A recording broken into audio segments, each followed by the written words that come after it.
Selamat siang ya.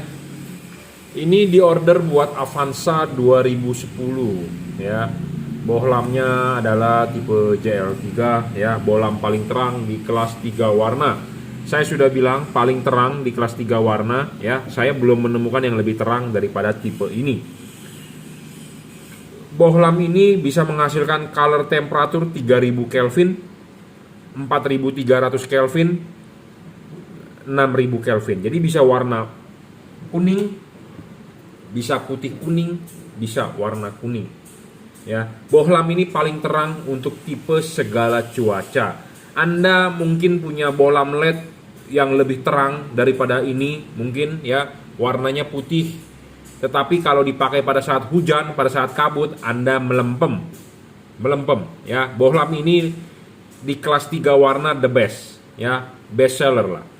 Ya, paling terang, paling istilahnya di segala cuaca Anda bisa jalan dengan nyaman di malam hari ya. Di siang pun misalnya kalau Anda ketemu hujan, kabut kan jalanannya terganggu gitu ya. Anda nyalakan warna kuningnya, lebih safety gitu ya untuk Anda sendiri. Ya, jadi ini bohlam best seller untuk segala cuaca dan segala musim ya. Bisa putih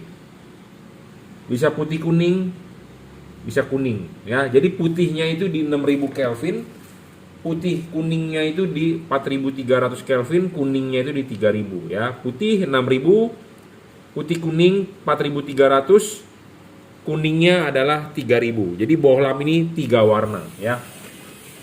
Kapan Anda pakai warna putihnya? Pada saat jalanan biasa kering. Kapan Anda pakai warna putih kuningnya? Jika Anda butuh penerangan ekstra. Kapan Anda pakai warna kuningnya? Jika Anda jalan di kondisi berkabut, hujan, atau jalanan basah ya. Banyak pertanyaan, bagaimana cara mengubah warnanya ya? Apakah perlu kabel-kabel tambahan? Tidak perlu, Anda tinggal mainkan saklar lampunya. Anda off-kan, Anda on-kan lagi, dia akan berubah modenya. Anda off-kan lagi, Anda on-kan lagi, dia akan berubah modenya. Jadi dengan mematikan, menyalakan saklar lampu, dia akan berubah modenya. Ya, seperti itu. Bohlam ini paling terang di kelas 3 warna ya. Syarat bohlam bagus, 1 watt dan luxnya harus gede. Watt dan luxnya dia levelnya adalah 30 watt. 30 watt ini adalah real ya. 30 watt adalah real, bukan 60 watt. Kadang-kadang orang suka melebih-lebihkan. Kenapa dilebih-lebihkan oleh si pedagang? Karena pedagang mau menarik Anda supaya beli ya, seperti itu. Saya tidak mau menipu Anda. Saya jujur apa adanya, 30 watt diukur menggunakan alat yang namanya wattmeter ya. Kadang-kadang ada istilah 60 watt tapi per pair, 60 watt sepasang ya. Jadi artinya sepasang 60 watt atau sepasang 120 watt ya, itu nggak benar mengukur seperti itu. Jadi bisa menyesatkan Anda. Saya tidak mau menyesatkan Anda, saya ngomong apa adanya, ini 30 watt. Bagaimana cara membuktikannya ini 30 watt? Anda beli alat ukur yang namanya wattmeter. Anda ukur wattnya berapa, itulah watt sebenarnya. Bukan berdasarkan ditulis-tulis 30 watt atau 60 watt atau 50 watt ya. Nah, banyak yang bertanya kepada saya, Pak, lumensnya berapa? Saya jujur ngomong terus terang, saya tidak bisa mengukur ini lumensnya berapa. Saya hanya bisa membuktikan nilai angka yang namanya lux, LUX. Ya, bagaimana cara saya membuktikannya? Anda mempunyai handphone Android, Anda tinggal download di Play Store yang namanya program Lightmeter. Ya, atau Anda tidak punya handphone Android, Anda mungkin di iPhone bisa juga mungkin di Apple Store ada, atau Anda beli alat ukur yang namanya Lightmeter. Nah, itu Lightmeter Anda beli seperti itu, Anda taruh di situ. Nah, kita ukur, kita nyalakan. Metode pengukurannya adalah dengan jarak yang sama. Di sini ada jarak ukur, kita taruh bohlamnya di sini. Untuk halogen kita arahkan ke sana. Halogen itu terbaca 1000 lux. Dengan jarak yang sama kita ukur bohlam ini adalah 3500 lux. Jadi bohlam ini 3500 lux, 3,5 kali lebih terang dibandingkan halogen standar. Anda bertanya kepada saya berapa lumensnya, saya tidak bisa menjawab karena saya tidak mau membohongi Anda. Saya tidak bisa, saya tidak tahu angkanya berapa. Jadi saya tidak mau membohongi Anda. Tetapi saya bisa tahu angka luxnya. Kita mengukur halogen standar adalah 1000 lux. Ini bola menghasilkan 3500 lux. Jadi bolam ini berpatokan pada halogen 3,5 kali lebih terang. Intinya seperti itu. Ya. Jadi jangan memaksa saya. Ada orang bertanya, masa bro lu jualan LED udah 15 tahun pengalaman tinggi, lumensnya tidak tahu. Saya bukannya nggak mau kasih tahu lumennya, saya tidak mempunyai alat ukurnya. Oh lu beli dong bro alat ukurnya, lu kan pemain lampu udah profesional. Mahal bro alat ukurnya. Kalau harganya 1-2 juta masih cengli. Ini harganya 7-8 juta, itu belum ongkos kirim, belum ini itu, ya. Mahal bro. Yang mesti mempunyai alat itu adalah merek besar, Philips, Osram itu harus punya, atau ada lembaga pengukuran. Ya, saya kalau ada lembaga pengukuran, saya mau bawa LED saya ke lembaga pengukuran itu yang diakui oleh Indonesia atau yang diakui oleh seluruh dunia internasional, mungkin seperti lembaga Tera, seperti Sukovindo, ya, seperti Sukovindo, seperti LIPI mungkin, atau BPPT. Kalau ada, saya mau bawa LED ini ke sana. Ya, kita mau uji lab kok. Tapi di Indonesia belum ada seperti itu. Kalau ada, Anda sebagai penonton saya kasih tahu ke saya nomor teleponnya berapa, alamatnya di mana, saya mau samperin, saya mau uji ini LED. Ya, seperti itu. Jadi daripada Anda berpolemik soal lumensnya berapa, saya dikira nggak mau memberitahu, saya dibilang merahasiakan data, saya tidak tahu. Mendingan Anda pakai alat ukur yang namanya like meter, Anda ukur sendiri. Ya, seperti itu. Syarat kedua bolam bagus adalah harus stabil, tidak boleh ngedrop. Banyak di pasaran bolam itu ngedrop. Kenapa bisa ngedrop? Karena memang wattnya tidak stabil, drivernya tidak bagus. Kedua, karena kepanasan atau overheat. Tidak cocok untuk market di Indonesia. Di Indonesia itu adalah negara tropis dan negara macet. Ya, beda dengan negara Eropa yang suhu udaranya adem-adem gitu ya. Di Indonesia itu panas. Ya, di khatulistiwa, tropis. Jadi Anda harus mencari LED yang memang buat dijual di negara panas. Anda carilah LED yang dijual ke daerah Timur Tengah. Jangan Anda cari LED yang dijual ke daerah Rusia atau apa yang suhunya relatif dingin. Jadi sama seperti Anda beli mobil, masa mobil Anda build up dilengkapi dengan heater? Tidak perlu di Indonesia pakai heater, ya. Tapi kan kadang-kadang mobil CBU kan ada pakai heater. Nah, artinya apa? Mobil tersebut tidak cocok untuk pakai di Indonesia. Nah, sama seperti begini. Saya punya pengalaman. Saya pernah beli Ducati Monster, ya. 795 waktu itu. Are you ready? Harganya 199 juta. Karena saya booking fee pertama, saya didiskon lagi 5 juta kalau nggak salah. 5 juta apa 9 juta. Jadi saya cuma beli itu motor 190 juta. Saya pakai itu motor Ducati Monster. Ternyata tidak cocok di Indonesia kalau saya bilang. Kenapa? Karena motornya tidak ada radiator. Hanya ada oil cooler. Akhirnya apa? Saya pakai macet-macetan waktu itu di Jalan Roxy Mas. Masih jembatan flyover di depan ITC Roxy itu belum jadi. Macet total tuh dari Cideng, dari Gajah Mada, Cideng, Grogol. Akhirnya itu motor mogok. Kenapa? Overheat. Jadi tidak cocok. Jadi di Indonesia kalau Anda mau pakai moge, harus yang ada radiator. Dan harus ada fan. Seperti itu. Ya, jadi makanya sama dengan LED ini harus cocok untuk market di Indonesia. Kalau Anda beli cocok market Indonesia, dia tidak bakal ngedrop. Ya, jangan beralasan, oh itu thermal equilibrium. Apa itu? Ya, saya juga tahu itu maksudnya. Cuman ya kalau kita ngomong ini stabil tidak ngedrop, ya kita ngomong aja langsung tidak ngedrop gitu aja. Jadi Anda tidak ngedrop itu maksudnya begini. Anda nyalakan pertama 30 watt sampai Anda matikan ya harus 30 watt. Jadi dalam logikanya Anda jalan dari Jakarta ke Bandung, terangnya tetap segitu, tidak turun. Ya. Oke. Nah, syarat selanjutnya bolam bagus itu harus bisa adjustable. Kenapa kita harus bisa adjustable? Banyak di pasaran bolam yang fix focus. Kenapa sih fix focus mereka tidak buat adjustable? Lebih baik saya bilang harus adjustable. Kenapa? Karena untuk menggeser bayangan gelap, untuk membentuk cut off, untuk memfokuskan sinar. Jadi Anda beli bolam yang adjustable lebih bagus dibandingkan Anda beli bolam yang fix focus. Itu intinya. Nah, untuk bisa fokus sinarnya bagus, Anda harus anatominya sama seperti halogen, ada payungnya. Nah, payung ini penting. Payung ini penting, harus sama seperti halogen. Karena reflektor tersebut adalah punya halogen. Dalam hal ini diorder untuk Avanza 2010. Asli bawaan pabrik kan halogen. Nah, tentu kita harus menyamakan bentuk bolamnya sama dengan halogen. Karena kita mengkonversi ke LED. Supaya hasilnya maksimal ya tentu kita harus samakan dengan halogen. Itu intinya. Nah, harus ada payungnya.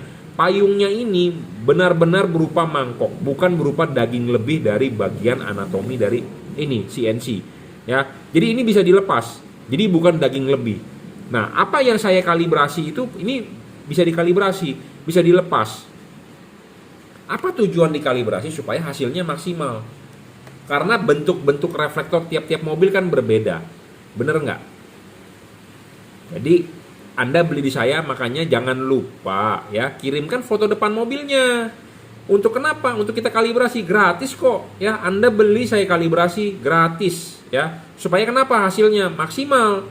Anda pakai aman dan nyaman. Jangan sampai Anda pakai lampu LED terang tapi mengganggu orang lain. Jangan sampai lampunya terang tetapi sorotan sinarnya tidak napak di jalan tapi napaknya di atas pohon. Ya, jadi Anda merasa memakai tidak aman dan tidak nyaman. Dan yang terpenting adalah Anda mengganti LED, jangan sampai Anda menurunkan headlamp Anda. Anda putar pakai obeng. Jadi jangan sampai. Ya, jangan sampai. Kalau Anda ganti LED di bengkel manapun, ya kalau LED Anda sudah diganti, Anda turunin sedikit, itu adalah salah. Saya ngomong apa adanya. Kalau selama menggunakan halogen sorotannya benar, selama Anda pakai halogen, jika sorotannya benar, Anda ganti LED ini, Anda tinggal pasang. 5 menit tinggal colok kabel, soket, Anda tinggal pasang. Anda tidak perlu mengadjust atau menurunkan sorotannya. Kenapa saya ngomong begitu? Karena saya sudah bilang, bolam satu sudah saya kalibrasi. Kedua, anatomi bolam ini adalah sama seperti halogen. Jadi Anda tinggal ganti bolam aja, selesai, tidak perlu turun-turunin. Nah, kenapa banyak bengkel yang menurun-nurunin setelannya? Karena satu, bolamnya tidak dikalibrasi. Kedua, fokusnya buyar. Sorotannya ke atas, bukan napak ke jalan. Kenapa bisa tidak napak ke jalan? Karena tidak dikalibrasi. Satu, tidak dikalibrasi. Kedua, anatomi bolamnya kemungkinan berbeda dengan halogen. Ya, karena tidak ada cut off. Bolam ini akan ada cut off, saya jamin. Ya, sama seperti halogen standar. Kenapa? Karena ini anatominya sama seperti halogen, ada payung. Nah, payungnya saya bisa kalibrasi dan dia bisa adjustable, Anda bisa setting. Ya. Jadi kalau Anda mau men-setting lampunya, yang disetting adalah putaran ininya, bukan tinggi rendahnya. Ya, tinggi rendah akan sama seperti asli bawaannya. Ya, penting. Makanya jangan sampai Anda salah. Anda bawa ke bengkel itu boleh dibilang profesional atau apa, tapi kalau Anda sudah pasang terus disetel diturunin, itu salah. Kenapa saya bilang salah? Kalau Anda menurunkan sorotan sinar dengan memutar obeng, artinya sorotan lampu mobil Anda akan dekat. Akan lebih dekat. Kenapa Anda lebih dekatkan? Karena kalau terlalu tinggi menyilaukan orang. Jadi dia mau merasa sopan, jadi dia pendekin. Padahal kalau sorotannya Anda pendekin begitu, Anda rugi. Kenapa Anda rugi? Sorotannya jadi pendek, mungkin hanya 5 meter di depan bumper. Nah, kalau begitu artinya Anda ganti LED, Anda sudah keluar duit mahal, Anda ganti LED, tetapi Anda pakai jadi Anda tidak aman dan tidak nyaman. Kenapa tidak nyaman? Karena sorotannya terlalu pendek. Berbahaya dong. Anda ngebut di tol 100 km per jam, jarak ideal berapa? 100 meter. Anda jalan 100 km, 150 km per jam, jarak aman berapa? 150 meter. Nah, kalau sorotannya terlalu pendek, Anda tidak bisa melihat jauh, ya, itu berbahaya untuk Anda merespon untuk merem atau Anda buat buang setir. Seperti itu. Jadi jangan sampai Anda ganti LED, Anda turunin. Jangan. Kalau selama pakai halogen itu bagus, Anda ganti LED tetapi Anda turunin, itu salah. Ya, sekali lagi saya bilang salah. Saya ngomong apa adanya, Anda boleh percaya dengan saya, Anda silakan, nggak percaya juga nggak apa-apa. Ya, jadi tidak perlu Anda turunin, tidak perlu Anda putar-putar pakai obeng. Kenapa masih banyak bengkel yang melakukan itu? Karena mereka tidak mengerti. Ya, mereka hanya tahu jualan. Bosnya hanya tahu terima duit. Saya ngomong begini jangan sampai ada pedagang yang tersinggung nih karena saya ngomong terlalu frontal ya. Banyak pedagang yang bosnya taunya cuma terima duit, diserahkan ke anak buah. Ya, diserahkan ke anak buahnya yang kerjain, ya udah, mau bagus mau kagak bukan urusan gua, yang penting gua kerja sama bos gua. Yang penting gua digaji ya, seperti itu. Banyak seperti itu. Nah, kalau Anda beli di saya, selama Anda belum pernah diutak-atik atau selama Anda pakai halogen itu sorotannya benar, Anda tidak perlu menurunkan. Ya, karena kalau Anda turunkan artinya sorotannya menjadi dekat. Ya, kenapa sih banyak bengkel yang menurunkan? Karena silau. Kenapa bisa silau? Karena tidak ada cut off, tidak dikalibrasi.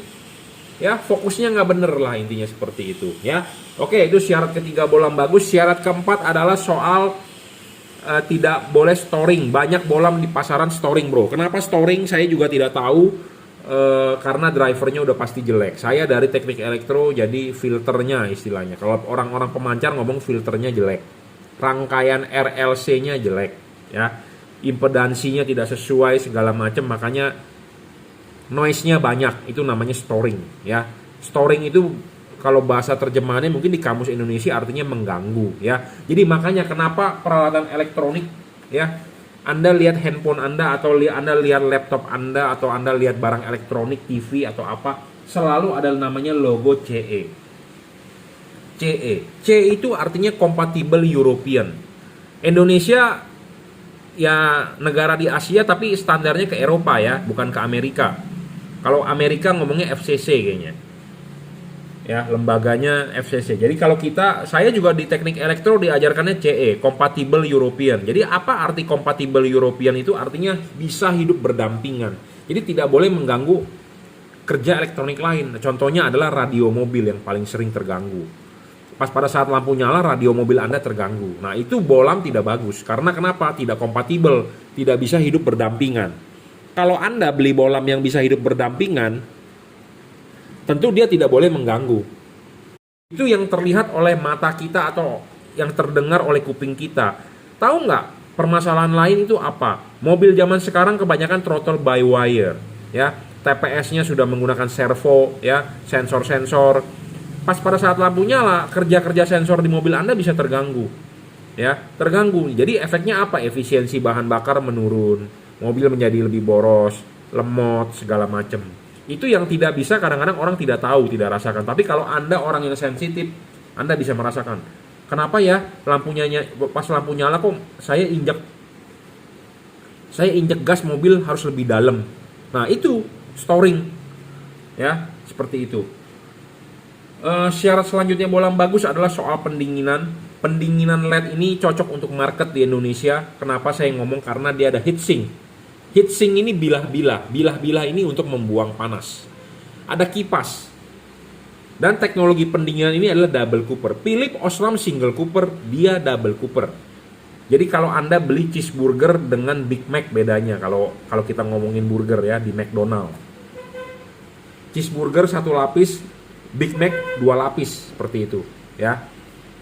Nah, kenapa perlu heatsink pendinginan mobil di Indonesia? Karena sistem tutup lampu mobil Indonesia itu menggunakan karet. Ya, karet original, bro. Jangan Anda robek, jangan Anda jebol. Anda tidak perlu membeli karet macam-macam di online begini-begini. Anda tidak perlu beli. Pakailah karet original yang benar. Ada bengkel yang merobek. Mungkin saya di komentarin orang, lu mah bro mengada-ada aja, mana mungkin sih dia merobek ini itu. Kenyataannya banyak, ya, kenyataannya banyak. Saya sudah sering membongkar pemasangan orang lain, ya, LED-nya nggak terang, dia beli lagi ke saya, dia datang ke Jelambar, saya lihat, Pak, kenapa karetnya dijebol? Nggak tahu tuh Pak, saya mah waktu itu terima beres aja, bengkelnya kacau tuh. Waduh, saya bilang, Pak, carikan karet originalnya, ya, jangan sampai karet dirobek. Mungkin terdengar bagi Anda konyol, tetapi prakteknya di lapangan banyak bengkel yang merobek. Kenapa dirobek? Karena LED-nya nggak PNP, karena LED-nya nggak masuk, karena LED-nya nggak ini, nggak itu. Nah, pemasangan LED ini sangat PNP, ya. Anda buka, lepas, klipin dulu ininya di reflektor, sudah klip dengan benar, sudah duduk, baru karet masuk. Karet masuk, ya. Jangan karet Anda jebolin begini. Jangan, Nggak ada guna ini karet Anda jebolin. Rusak karet begini. Anda juga tidak perlu membeli karet-karet aftermarket yang begini-begini, tidak ada guna bro. Ya, nggak ada guna. Walaupun murah cuma 20.000, nggak ada guna bro. Ya, Anda cukup pakai karet original, pasang. Karet originalnya sudah dipasang dengan benar, baru bohlamnya masuk. Kadang-kadang saya membuat video ini berulang-ulang ya. Banyak orang yang belum paham, tapi kadang-kadang yang udah paham dikomentarin yang aneh-aneh. Si Jungki lagi khotbah katanya, si Jungki lagi ceramah pakai jualan obat. Ya mungkin Anda sudah cerdas, tapi kan masih di luar masih banyak yang belum paham ya. Jadi saya tidak memaksa Anda untuk nonton konten saya, tapi saya menjelaskan buat Anda yang pemula ya, pemula. Nah ini penting ya, ada heatsink. Heatsink ini wajib ada. Di pasaran banyak LED yang tanpa heatsink. Ada heatsink tapi sedikit. Makin gede ini heatsink, makin panjang, makin tinggi, makin lebar, makin bagus. Kenapa? Untuk sirkulasi udara.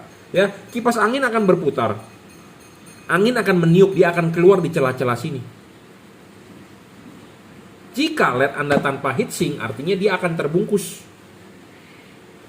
Kalau terbungkus begini, artinya kipas angin berputar, angin tidak bisa niup. Angin tidak bisa niup, artinya LED Anda tidak ada pendinginan. Akan kepanasan. LED panas, akan makin cepat rusak. LED panas, ngedrop wattnya. LED panas, cahayanya menurun. Jadi merugikan Anda, gitu ya. Nah, kita menjual LED yang bagus. Saya berharap Anda pakai LED itu lifetime-nya panjang. Ya. Lifetime-nya panjang. Jadi lifetime itu adalah umur, ya, umurnya panjang. Nah, makanya perlu ada yang namanya heatsink, kipas pendinginan, ya. Kalau Anda tidak ada heatsink, artinya langsung terbungkus, berarti LED Anda tidak ada pendinginan. Nah, itu yang menyebabkan wattnya ngedrop. Makanya saya bilang, Anda harus mencari LED yang cocok untuk mobil di Indonesia. Mobil di Indonesia, Jepang terutama menggunakan karet. Beda hal lagi mobil Korea. Seperti mobil Anda Kia Karen atau Kia Carniva atau Kia Picanto atau Kia Rio pakai tutup, ini beda lagi ceritanya ya. Nah, karena ini untuk di-review untuk Toyota Avanza ya, udah. Seperti inilah yang the best untuk Toyota Avanza ya.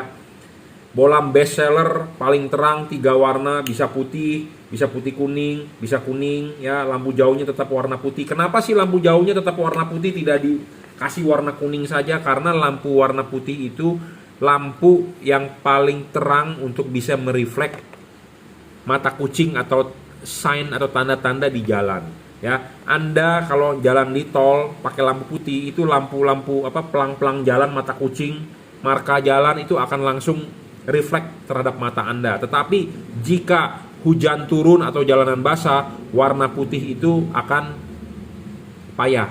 Nah, makanya Anda bisa nyalakan warna putih kuningnya. Jika hujan turun dengan lebat, Anda bisa nyalakan warna kuningnya. Seperti itu. Makanya bohlam ini termasuk bohlam all weather. Segala cuaca, segala musim. Ya. Oke, cukup reviewnya. Buat Anda yang mau beli bohlam ini, Anda bisa WhatsApp saya 0898 269 3838. Anda bisa beli di Tokopedia, Shopee, Bukalapak, terserah. Ya. Oke, terima kasih. Selamat sore ya. Kita lanjut. Ini orderan lampu untuk Suzuki R3 ya. Tipe Cree XHP 50 second generation 30 watt. Nah, tipe ini keunggulannya tersendiri ya. Bohlam ini lifetime service-nya sangat panjang ya. Umurnya sangat panjang lifetime-nya. Kenapa kita bisa berbicara lifetime service-nya sangat panjang? Karena ya, musuhnya LED adalah panas. Makin panas, chip cepat rusak. Ya, LED zaman sekarang yang high power LED ya, panasnya itu ekstrim. Ya, panasnya ekstrim. Saya ngomong apa adanya, to the point. Jadi kita baru coba nyalakan sebentar, udah panas. Sedangkan di ruangan mesin itu lebih panas. Ya, walaupun ada kipas angin, pendinginannya payah. Ya, karena chipnya itu membangkitkan panas sangat berlebih. Nah, itu bisa menyebabkan umurnya pendek, ngedrop segala macam. Nah, LED tipe ini ya, membangkitkan panasnya tidak terlalu cepat dan tidak terlalu berlebih. Jadi makanya saya bilang heavy duty tipe ini ya, service life-nya panjang. Jadi buat Anda pemakai mobil solar lebih rekomendasi tipe ini sebenarnya. Tahan getaran ya, sudah dirajut oleh nilon, tahan tarik, segala macam. Tapi kali ini kita akan membahas mengenai Suzuki R3 2016. Ya, satu syarat bolam bagus adalah watt dan luxnya harus besar. Besarnya sini dalam arti bukannya melebihi halogen, tetapi dia cuma 30 watt real. 30 watt ini menghasilkan 2900 lux. Ya, bohlam ini lebih terang 2,9 kali daripada halogen standar 55 watt. Syarat kedua bohlam bagus adalah harus stabil, tidak boleh ngedrop. Jadi kalau sudah 30 watt ya harus 30 watt terus, tidak boleh ngedrop. Ya, warna cahaya dari bohlam ini adalah satu warna, dia adalah warna putih, masih ada kekuning-kuningannya 5500 Kelvin. Putih masih ada kekuningannya sedikit. Low beam juga sama 5500 Kelvin ya, tipe 4 chip sorotan samping. Syarat ketiga bohlam bagus adalah harus bisa di-adjust. Kenapa harus bisa di-adjust? Karena untuk menggeser bayangan gelap. Untuk menggeser bayangan gelap, untuk membentuk cut off, untuk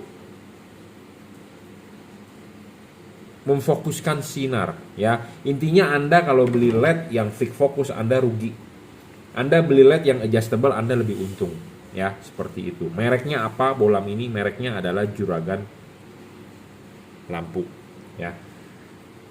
Bohlam ini mempunyai bayangan gelap kecil, ya, tidak besar. Makin kecil bayangan gelap makin bagus, makin tidak besar makin bagus, ya. Anda bisa lihat di tembok ini bayangan gelapnya. LED ini bayangan gelapnya tuh. Samar-samar bayangan gelap. Bayangan gelap makin kecil makin bagus, makin tidak gelap makin bagus. Intinya seperti itu. Bohlam ini termasuk bayangan gelap yang tidak gelap dan samar-samar. Jadi bohlam ini termasuk bohlam bagus. Syarat selanjutnya bohlam bagus adalah tidak boleh storing. Banyak LED di pasaran storing. Kenapa bisa storing? Karena drivernya ya tidak bagus filternya. Nah, bohlam ini tidak storing dijamin.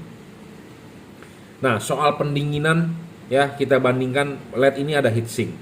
Saya sudah bilang pendinginan LED itu harus ada heatsink, ada kipas dan teknologi ininya double cooper.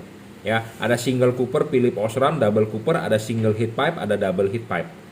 Ya, tapi penting walaupun dia teknologi pendinginan batang tembaganya ini bagus, tetapi kalau heatsinknya tidak ada juga sama juga tidak ada pendinginan. Kenapa saya bilang tidak ada pendinginan? Karena mobil Indonesia, Jepang, ya buatan Jepang itu Suzuki, Toyota, Mitsubishi itu buatan Jepang, mobil di Indonesia itu menggunakan karet ya. Beda dengan mobil di Indonesia dari Korea. Nah, seperti ini kalau Korea. Kalau Korea seperti ini, seperti Hyundai, seperti Kia itu seperti Kia Carnival, seperti Kia Picanto. Nah, ini menggunakan ini. Tetapi kalau kita membahas mobil Jepang, dia menggunakan karet ya. Harus ada heatsink. Kenapa? Karena supaya anginnya bisa sirkulasi. Jangan lupa pasang dulu ininya, diklipin ya. Setelah diklipin pasang karet. Nah, karet sudah masuk. Karet sudah masuk dulu dengan benar baru LED masuk. Nah, ini masih terlihat heatsink. Heatsink ini kalau makin banyak terlihat makin bagus. Ya, heatsink makin terlihat makin banyak makin bagus. Ya. Kenapa? Karena angin niup nih, berputar, kipas angin berputar, angin tiup, dia akan keluar dari celah-celah ini. Celah-celahnya makin banyak, makin leluasa angin keluar. Jika kalau tidak ada heatsink, artinya akan terbungkus langsung. Kalau terbungkus langsung, artinya kipas angin berputar, angin tidak bisa meniup. Jadi sama dengan buntu anginnya. Kalau anginnya buntu, artinya tidak ada pendinginan sama sekali. Kalau tidak ada pendinginan sama sekali, artinya tidak ada pendinginan, berarti artinya Anda membunuh itu LED ya. Dan ingat, karet tidak perlu Anda jebol seperti ini. Karet pakailah original ya. Tidak perlu Anda jebol jadi plug and play ya. Ini driverless, drivernya di dalam sudah dirajut oleh nilon, jadi Anda tinggal colok soketnya ya, seperti itu. Jadi pemasangan sangat mudah, sangat simpel ya. PNP ini diorder untuk Suzuki R3 2016. Nah, apa sih bedanya ya? Selalu saya bilang harus dikalibrasi. Nah, ini ada payungnya. Anatomi LED ini sama seperti halogen. Ya, karena kita mengkonversi dari halogen ke LED, reflektor di mobil punya halogen, tentu kita harus menyesuaikan LED-nya sama seperti halogen. Ya. Nah, harus ada payung. Payung ini adalah penting untuk membentuk cut off. Ya, Anda tidak perlu menyetel tinggi rendahnya bohlam. Ya, pakailah sesuai asli bawaan pabrik di mobil. Kalau sudah benar arahnya Anda pasang LED ini, Anda tinggal pasang. Tidak perlu menyetel tinggi rendah. Kenapa kalau Anda setel tinggi rendah itu tidak benar? Karena pasti Anda turunkan, tidak mungkin Anda naikkan. Kalau untuk di headlamp H4 pasti Anda turunkan. Kalau Anda turunkan Anda rugi. Ruginya kenapa? Sorotan sinarnya jadi makin dekat ke bumper mobil Anda. Jadi tidak jauh sorotannya. Memang tidak menyilaukan, jadi tidak jauh, tidak menyilaukan, tetapi Anda rugi. Sorotan yang benar adalah jika kalau Anda pakai halogen itu nyala lampunya sudah benar, sorotannya, tinggi rendahnya, Anda pakai LED ini harusnya benar. Karena LED-nya terkalibrasi, ada payungnya, anatominya sama seperti halogen, jadi cut off-nya bagus. Ya, seperti itu. Mereknya apa? Mereknya adalah Juragan Lampu. Ya, untuk R3 2016, jika Anda mau order bisa WhatsApp saya 0898 269 3838. Anda bisa order Tokopedia, Shopee, Bukalapak. Ya, terima kasih.